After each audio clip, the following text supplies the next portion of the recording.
And so it's a good day today. I don't think things are coincidence all the time.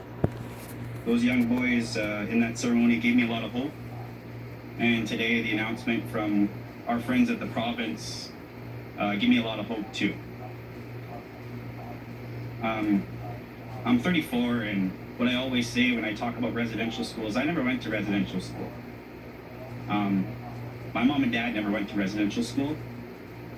But when the 215 came out, 12 o'clock at night, Nokam Chapan, who's 81, called me at 12 o'clock at night, and she never calls me.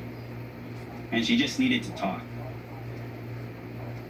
And it was a good talk, but she said she needed to talk to someone, and she called me.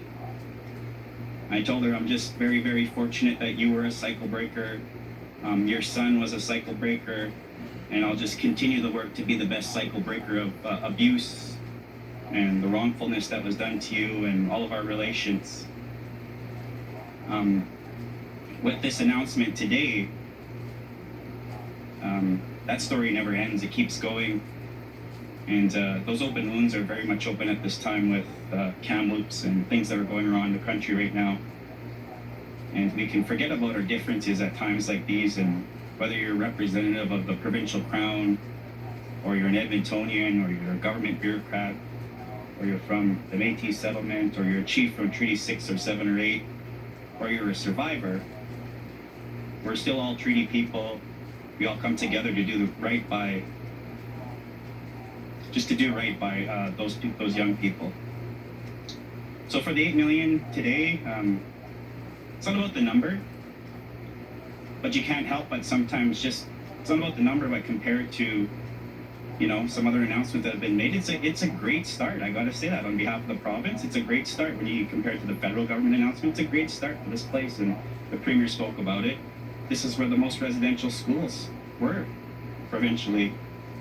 And so that's a great start. That's a great action. That's a great reconciliation. Behind me is the U of A, and they've reached out already and told me that we would like to help you, the Prairie Institute of Indigenous Archaeology and Technology. We just want to help. Kisha Supernote has already done great work for us at Enoch Cree Nation. And so some of this work, depending on which community you're from, is going to be really technical, and there's going to be a lot of capacity, if so choosing by the elders and the survivors in those communities if they want to do that type of work. But I'm also thankful for the province to make it so flexible that maybe it's not hard, heavy archaeological work. Maybe it's more about creating that permanent story in a monument. And so I'm just thankful the province allowed for that. They gave the decision-making capacity back the nations and the settlements themselves. It's a good move. And it's sunny today.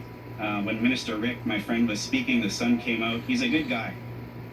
He works hard to build relationships, and it's a tough road still, but he's a good guy. He does right by us, and I'm just thankful for all the work and his staff did for this. And hi Kaminas Kumtara.